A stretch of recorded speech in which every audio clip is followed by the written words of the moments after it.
Compound interest is super important because it makes money breed like little bunnies. And when it's working for you, it's like cute little baby bunnies making more little baby bunnies. And when it's working against you, it's still making lots of little baby bunnies, but they're the Monty Python pointy teethed bunnies that are gonna like attack you with the blood and stuff.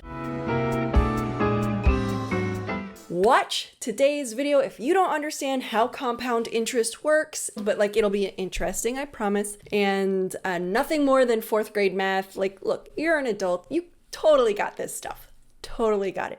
My name is Kate Moody. I run Ms. Moody Money, former librarian, creator of the Saving Spree budget, here to help demystify money for you because our financial system is way too complicated. And if you don't understand it, you're going to get rooked by it.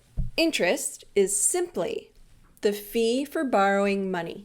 That's it. If your interest rate is 8%, $1,000 times 8%. So $1,000 times 0.08 equals $80. $10,000 times 0.08 equals $800.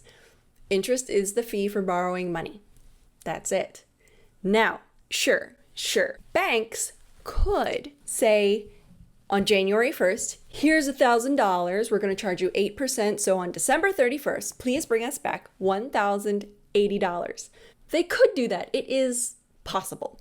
But why on earth would they do that when compound interest exists? Compound interest is when they actually calculate the interest much more often. So not just once, they do it every single day.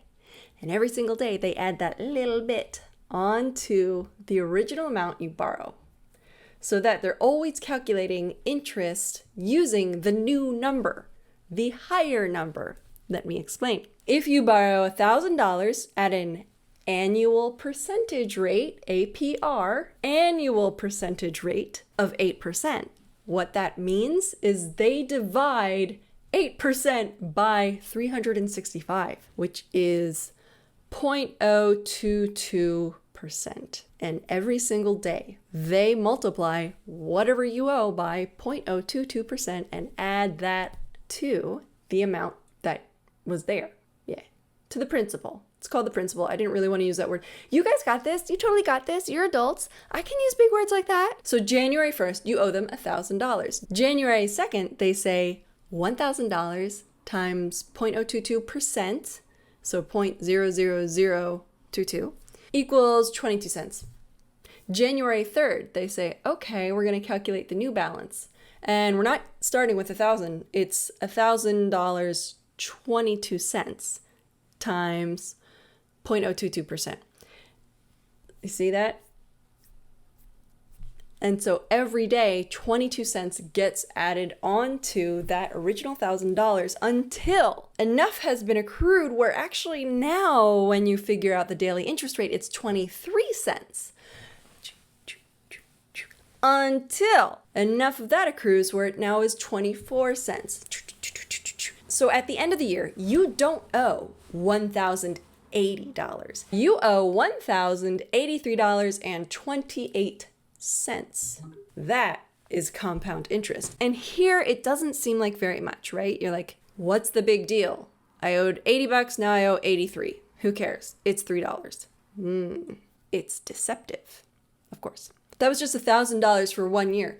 The thing about compound interest is the longer you let it go, the more it accrues. It doesn't go up what they call linearly, like, right? It wasn't 22 cents every day the entire year. It was 22 cents and then 23 cents and then 24 cents. And actually it speeds up. What about other interest rates? Like what if you have more money or what if you have a higher interest rate? Like, oh, I don't know, a credit card. Hit that subscribe button for more nerdy money tips and do share it if you think this would be helpful for a friend. Let's say you have a credit card and you've got this $1,000 on it, the $1,000 that you kind of never touch. Maybe you buy stuff and you pay it off every month, but you haven't managed to pay off this $1,000. So that $1,000 is accruing interest at 24%. I will put up this little graph and it'll show the red trend lines. The blue is the original amount. It's that $1,000, and the red is simply the interest that's accruing. And then that first year it accrued $268.24. on top of it. And so now the interest is being charged on $1,268.24. And so that is a lot more interest the next year. And going into that third year, you're actually accruing interest on $1,608.44, not the $1,000, because the interest is compounding. The third year, now you owe over $2,000 on $1,000 in just 3 years. This is why credit card debt gets so out of hand so quickly. It only took 3 years to double. So if you've gotten buried by credit card debt, this is why. But it is not all bad news.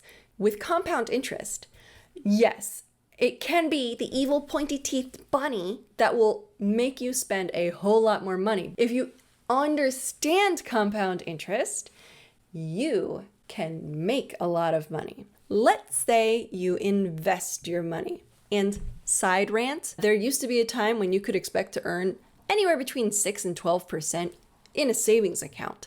Right now, you would be lucky to earn 0.75. It has to do with serious global macroeconomics and international law and federal policies of all these different governments and bank policies, blah, blah, blah, blah, blah. So it's super duper complicated, the reasons why we earn so little in our savings account. And we're basically forced, if we want to earn any return, to put it in the stock market. And that isn't great because it's risky. That's my rant. Thank you. Let's talk about compounding as it relates to investing for retirement. Ooh la la. Let's say you put in $6,000. You could reasonably expect to earn 8% a year. You won't earn like a steady 8% every year. What'll happen is you'll earn 15% one year, and then the next year it'll go down by 10%, and then the next year it'll go up by 25%, and the next year it'll go down by 30%. But like over the course of time, it generally goes up, hence approximately 8% a year adjusted for inflation. This graph shows the growth of $6,000, those are those blue bars, over the course of 20 years in the stock market, assuming an 8% return in all the different ways that you get money back in the market. By the end of the first year, you have almost $500 worth of growth. But that is getting compounded over 20 years. This graph shows the magic of compounding working for you. By the end of 20 years, your $6,000 would turn into almost $30,000. $30,000! Oh my God. For doing nothing. All you did was put the money there, right? That's incredible. If your money is growing exponentially, that means every year you leave it in the market, you get a greater return. So I want you to be able to start as early as possible. Remember, the stock market averages 8% a year. It goes up and down. Some years you make money, some you lose money. Past results are not indicative of future performance. What I'm discussing is a common rule of thumb for educational and informational purposes, only to illustrate how compounding works over long time periods. Thank you. Let's say you put in $6,000 that first year, and then the next year you put in another $6,000, and you do that for 20 years. Now, over the course of that time, you put in $120,000. You have almost $300,000. $300,000 in 20 years. This is the magic of compounding. Making cute little baby bunnies, make cute little baby bunnies. Growing exponentially. Let me know you found this useful. Just type yes in the comments, or like, oh my God, that's how compound interest works? Cool, I never knew. Thanks so much for watching. Hope this helped. Cheers.